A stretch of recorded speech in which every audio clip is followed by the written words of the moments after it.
গল্প বলবো একটা। গল্প বাহ।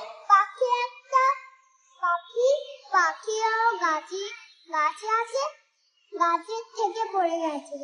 তারপরে ধুম করে পড়ে গেছে। তারপরে মুখটা গেল। তারপরে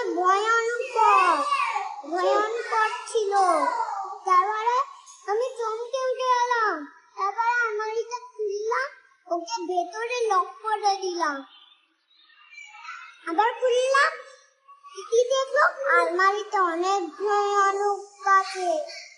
উপরে দেখলো জামা কাপড় বার করছিল, জামা থেকে দেখলো, আর জামাতে নতুন জামাতে আর আর আর আর অনেক ভয়ঙ্কর ছিল।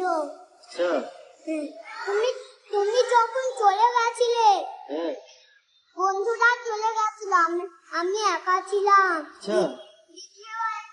আমি একা ছিলাম। তারপরে বেঞ্চ থেকে আমি চমকে উঠে গেলাম। ঠাপাস করে আমি পড়ে গেলাম। ওই জানলা থেকে স্কুলের ড্রেসটা পরে আছি, জানো।